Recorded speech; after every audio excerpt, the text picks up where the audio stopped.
Why and how did this video become so popular?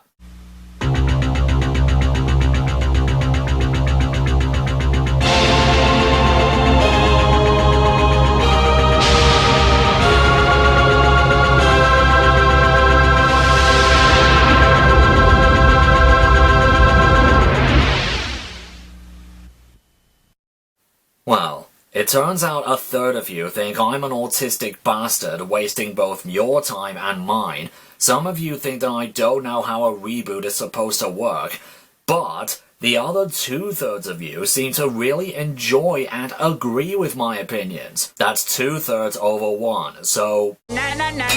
Whoops! Now let's keep this river flowing by ranting about not a reboot, but the continuing downfall of an ongoing series, which is...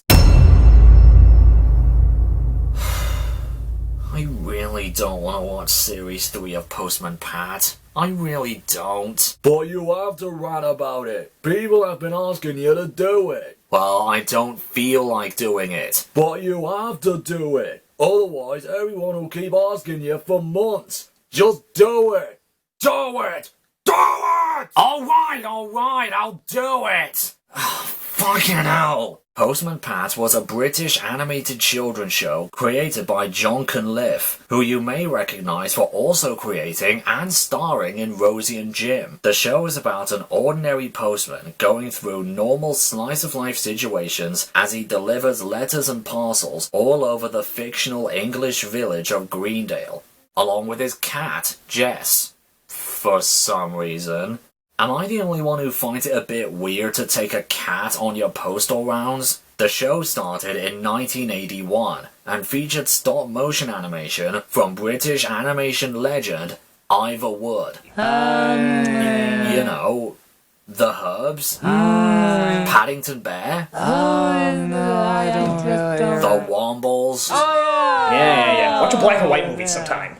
What I find really unique about this show is that, unlike shows like Thomas or Fireman Sam or maybe even Pingu, where they usually have a moderate conflict for each episode, or showing us the stress and hard work of a certain industry, or just showing us fun, fast-paced animation, Postman Pat is more relaxing and calmer.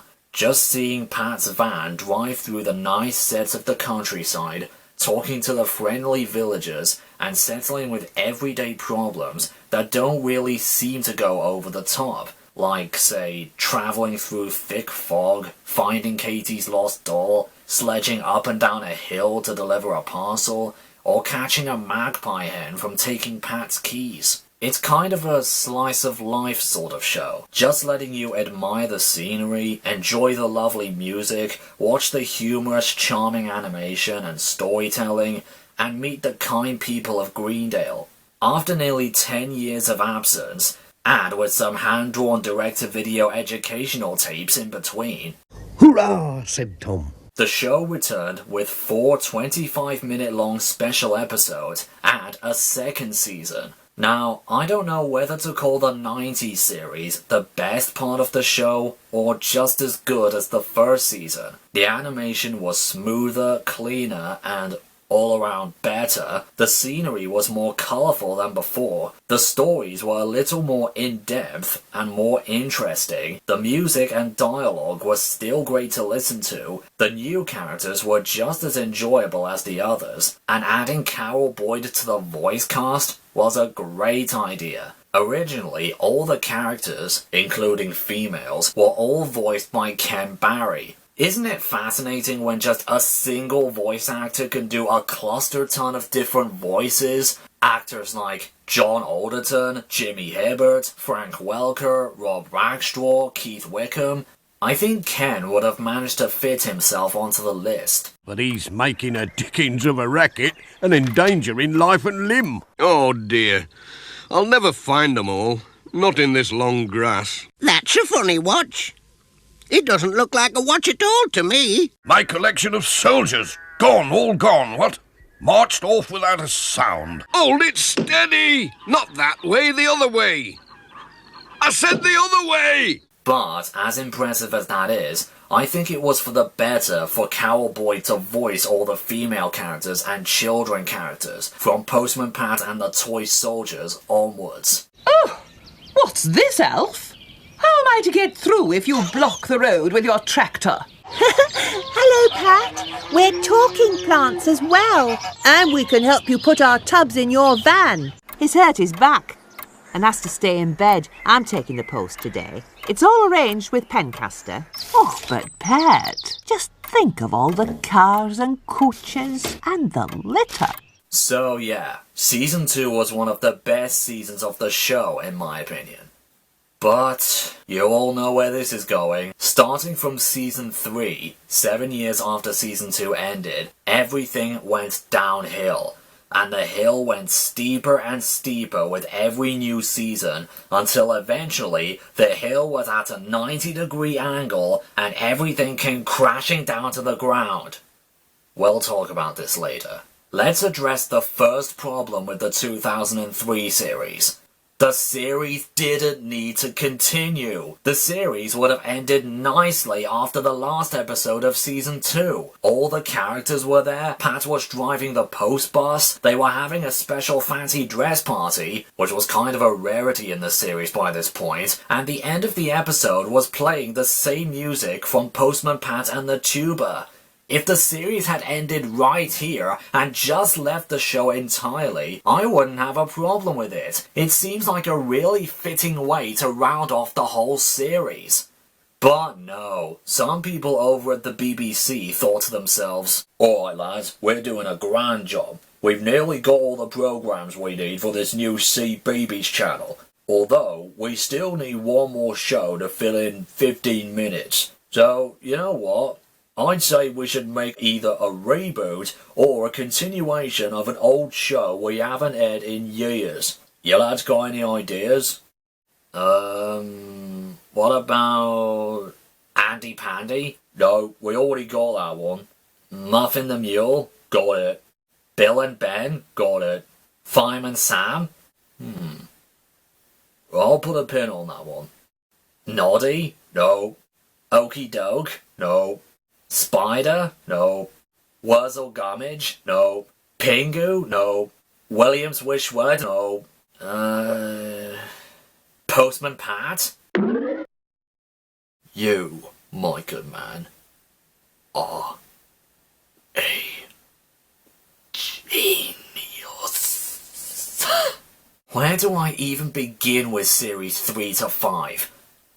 Well, I'll just tell you the basics first. The theme song remix, while rather nice, is not really as good as the original. The animation doesn't suit the series. Okay, I will congratulate Crossgrove Hall, you know, these guys, for doing what they could with the show, but the faster paced animation doesn't really work for a more laid back sort of show. The new music from Simon Woodgate is nowhere near as good as the original music by Brian Daly. Plus two, in the original, they only played music during 4 or 5 scenes in each episode, and the lack of music helped us to admire the country settings and relaxing nature of the show more. But here, they play music throughout the entire 15 minutes. It gets irritating after a while. The voice acting is, at best, average. I know Ken and Cowell were trying their best, but Ken sounds rather tired here. Mushroom, olives, peppers, cheese. What's this one? The new characters are alright. Not great, but not as memorable as the older ones. But what irks me is that they got rid of a few characters to make way for the new characters or the children. Yeah, Granny Dryden, Miss Hubbard, George Lancaster, Major Forbes, Peter Fogg, Sam Waldron. All of them have disappeared, kind of, with no explanations whatsoever. And, aren't a few of these characters kind of important? Folks are delighted when he comes around, for it always will save a long journey to town from the valley. If he cut out his service, oh, he'd be terribly missed. Speaking of, one of the biggest problems with this series for me is that they focus way too much on the child characters at the school. Well, I mean, I get it. This is a show for CBeebies, a toddler channel, and I do understand why they did this, to appeal more to the children watching the show, but a lot of toddlers or younger kids, including myself back in the day, watched the original 2 seasons back in the day, and the children characters were side characters compared to Pat or Ted Glenn or Mrs. Goggins. And guess what? Nobody complained about it. The same goes to shows like Thomas or Bob the Builder or even Fireman Sam. Sort of. There were kid characters in those shows, but they, or the situations they got up to, were not the main focuses of those shows. The focuses were usually seeing these adult characters working at their jobs, seeing Fireman Sam rescuing people, seeing Bob and Wendy mend something, seeing Thomas and his crew working on his branch line. But because Postman Pat is being broadcast on CBeebies, we have to spend 2/3 of every episode with Mr. Pringle, Mr. Pringle, Mr. Pringle, Mr. Pringle, Mr. Pringle, Mr. Pringle, Mr. Pringle. that. Also, is it me, or does the actress for Sarah Gilbertson have a constant stuffed nose when she's voicing her? It's my mum's birthday today, and I want to get her something really special. But I can't think of anything. Here's another noticeable problem with the new series. The writing has definitely been downgraded from the original. Even though the stories and writing in the original was simple and was still aimed towards younger children, I like to think that the original series isn't much of a toddler show, but a family show. A show that both toddlers and parents can enjoy watching together.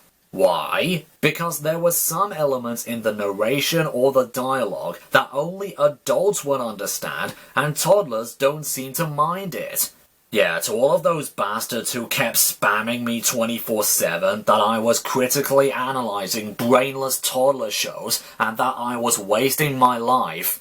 Well, what do you think of those statements you've just said after hearing dialogue like this? It was a quiet evening for Pat.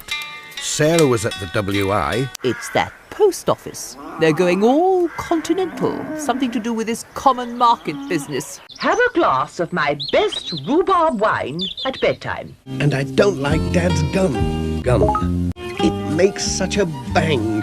The sheep have got into the clover field. It'll kill them if they eat too much. They literally said the word kill in a Postman Pat episode, implying that the concept of death has been in the series pretty much since it began, and this would explain why Granny Dryden isn't in the series anymore. But the new series doesn't have that type of writing or storytelling. Instead of, say, finding out the history of Garner Hall, or dealing with the stressful increases in mail delivery, the stories are just as simple as delivering pizzas, or preparing for a train inspector's visit, or completely ripping off an episode of Fireman Sam, or... Jess? Meow. I think I'm stuck. Really? Was there really nothing else you could have come up with? Or were you just giving Russell Howard some material to work with? But never mind Jess, Pat should be more worried about the filthy way Farmer Alf gets him out of a tree. Come on then. Let's be having it.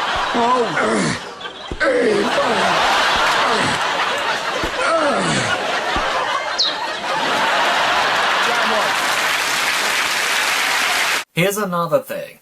The show doesn't usually have a strong usage of continuity. I mean, nowhere near as much as Thomas the Tank Engine, but it was satisfying to see the occasional small reference to an earlier episode. Happy birthday.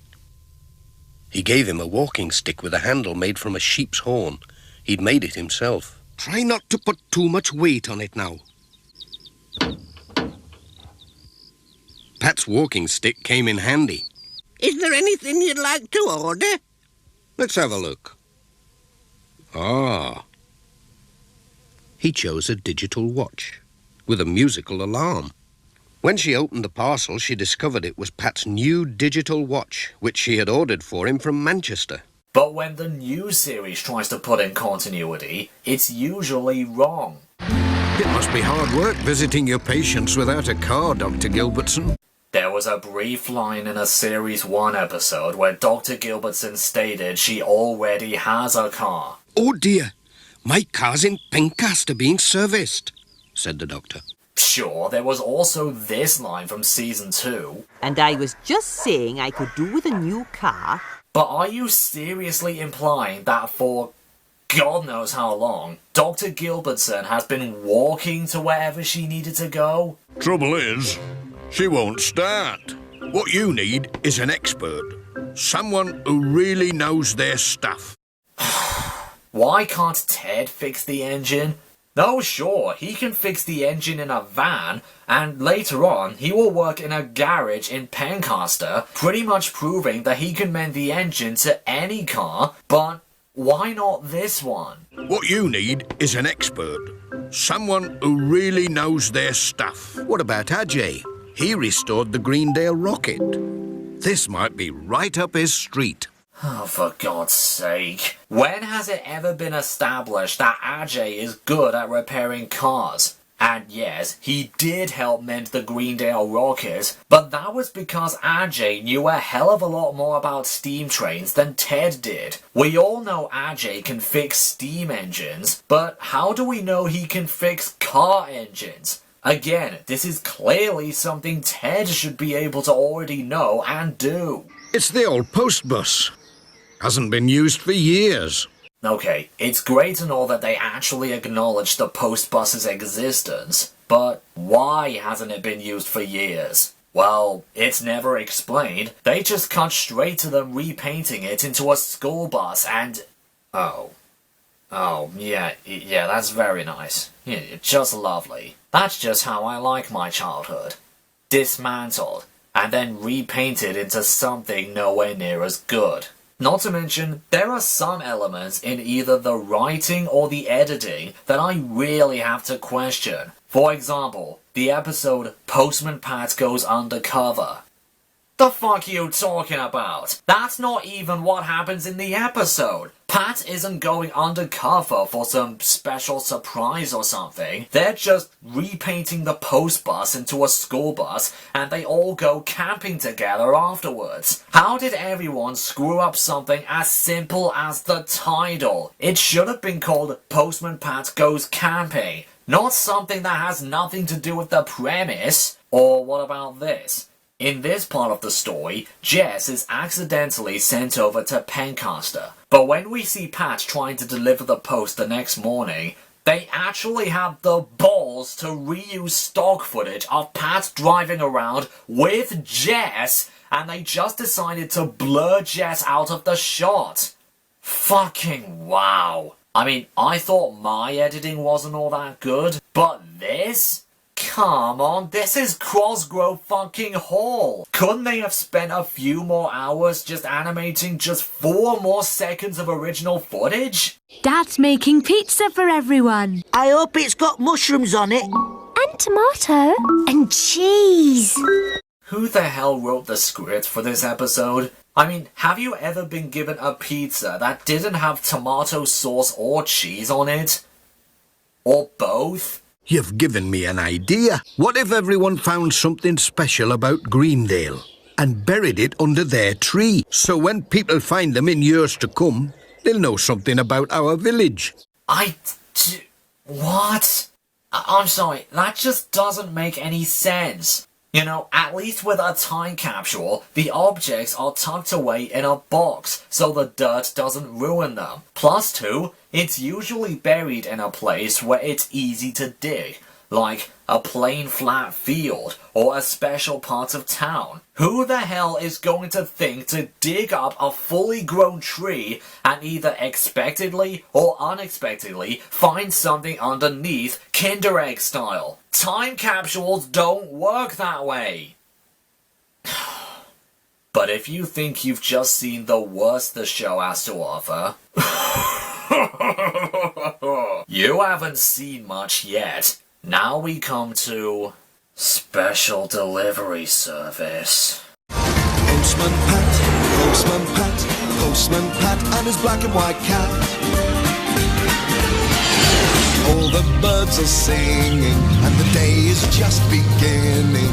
Pat feels he's a really happy man. What the actual hell am I looking at right now?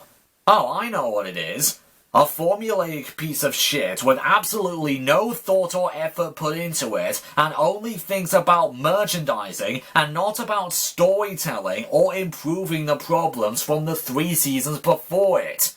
Yeah, unfortunately, Postman Pat has gone down the same road as shows like Fireman Sam or Peppa Pig. Instead of giving us enjoyable stories that everyone can enjoy, you know, the reason the original series was made in the first place, the series has now turned into a massive blatant advertisement, trying to advertise as many vehicle toys as possible by forcing Pat to drive everything under the sun. A snowmobile, a lorry, a motorbike, a 4x4, and, Lord forbid, a helicopter and a jet plane.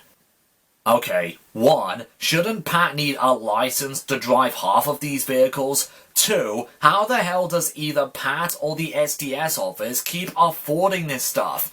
And where do they put certain vehicles when they're not using them? And 3, why would Pat, a normal 40-year-old postman from a peaceful village and didn't like a bumpy ride on a tractor and had difficulty using roller skates, would be just perfectly fine with riding in a loud helicopter or a bumpy 4x4. But the biggest problem with the SDS series is why?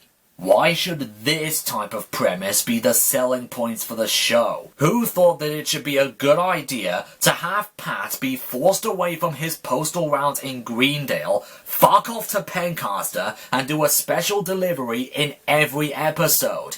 Yeah, delivering just one special delivery parcel doesn't just happen in every couple of episodes. It happens in every episode of this series. This now makes the show just really formulaic.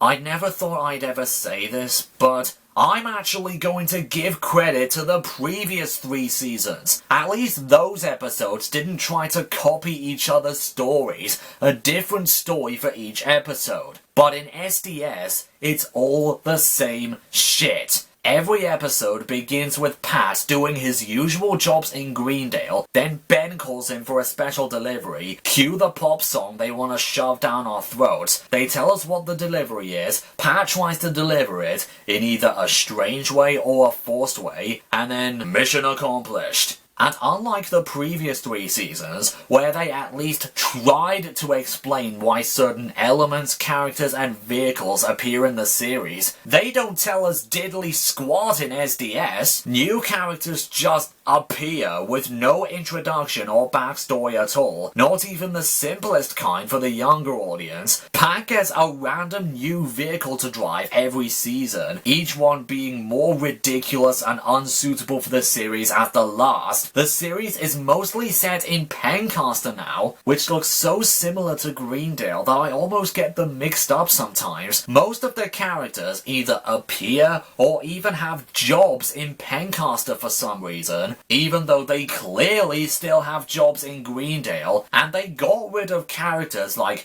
Katie, Tom, Mrs. Pottage, and Mr. Pringle for no reason. Why did they get rid of Mr. Pringle and replace him with Mrs. Taylor? They don't give us a farewell episode for him, or a reason as to why he isn't around anymore. Just the last episode of Season 6, Mr. Pringle is there. First episode of SDS, Mrs. Taylor is there in his place. And why should Pat be the one to deliver every single one of these special deliveries? He's busy enough already with all the mail route in Greendale. But now you have to have him do special deliveries from a different town on top of all that? What does Pat's boss think about all this? Wouldn't he think that's overkill? Oh, and I'm not exaggerating or anything. Pat has a boss. Give old Sid a ring in Pencaster. I'm sure he'll be able to fix it. I'll put a word in with your boss in Pencaster. And sorry to skip ahead a bit, but in the Postman Pat movie, there are clearly other employees in the Pencaster sorting office.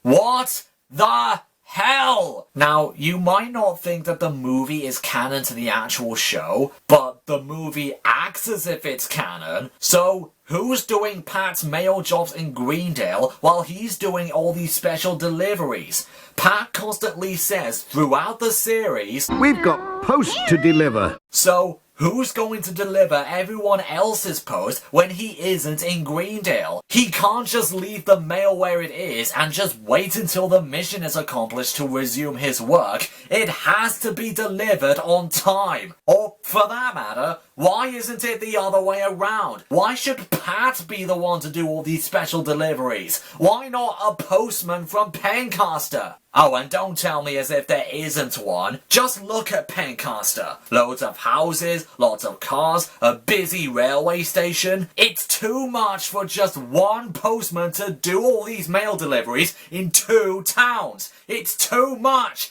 Pat shouldn't really be doing this, so this series shouldn't really exist.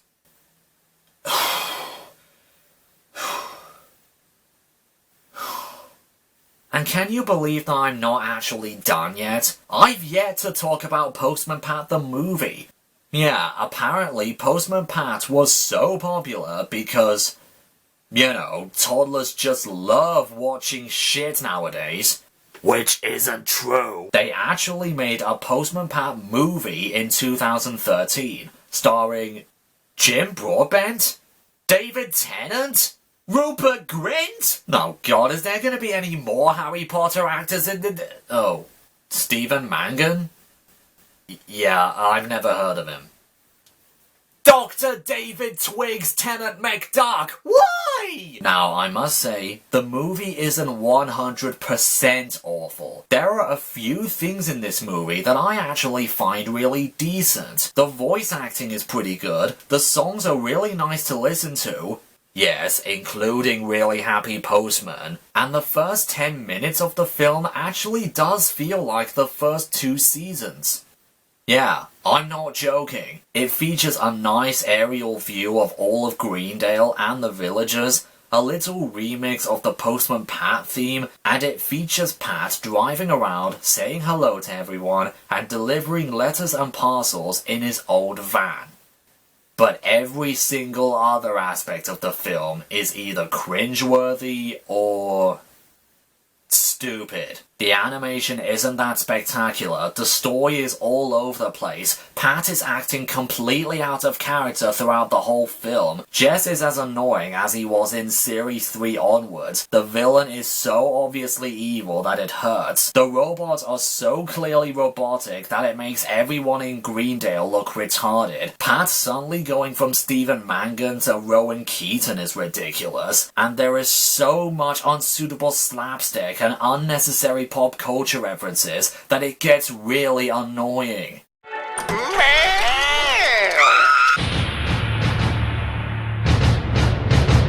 You will accept the fruit basket! You will accept! You will accept! You will accept! I'm Simon Cowbell, and you know how to deliver. Hell, the movie even goes so far as to insult the original series. No, I'm not trying to make the movie sound bad, they literally do it. We've even got a teleprogram in development with puppets. Who'd watch something like that? Oh, I don't know. How about, 25 million people? Roughly speaking. If you want to see a full review on this movie, then I'd say go watch the review by Jeffrey Pitts...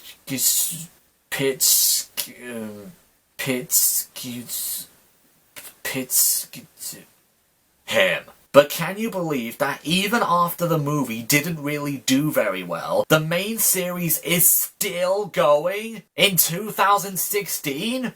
Yeah, there were more SDS episodes released on CBeebies since 2016, with a new Pencaster setting much closer to the sea, a new lighthouse keeper character, and Pat now has a fucking jet plane to deliver mail.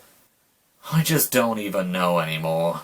I mean, the show is never going to improve at this point. Especially since the movie made the entire series look like a laughingstock to most people. The stories are still formulaic and repetitive, the show still looks like a toy advertisement, and the writing isn't getting any better. Hey, writers, just making Pat pick up deliveries from Wales and Cornwall doesn't make the writing any better. But I'm really surprised that even after the movie, that the show still isn't in full CGI. Which is weird to me because every single other series has turned into CGI by this point, and I'm sitting here wondering why Postman Pat isn't. I mean, they clearly have the technology to use full CGI. Half of every single SDS episode features CGI aerial shots of Greendale and Pencaster, or CGI backgrounds from when the characters are driving. So, why are they still using stop motion animation? I mean, not that there's a problem with using stop motion animation, no. But the toddlers would have grown up and have moved on to CBBC by the time you've released a new season.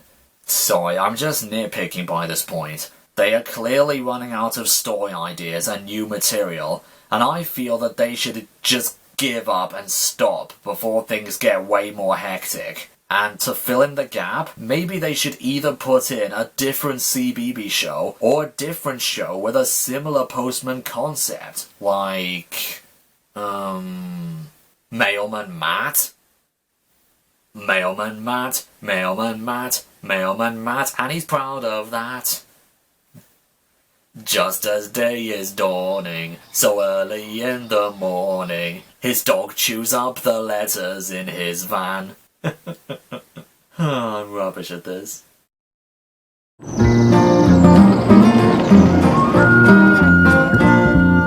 Postman Pat, Postman Pat, Postman Pat and his black and white cat. Bom bom bom bom bom bom, dum dum dilly dum bom bom. Bum bum bum bum bum bum bum. Dee dee dee dum dum dum bum bum bum bum bum bum. Bum bum.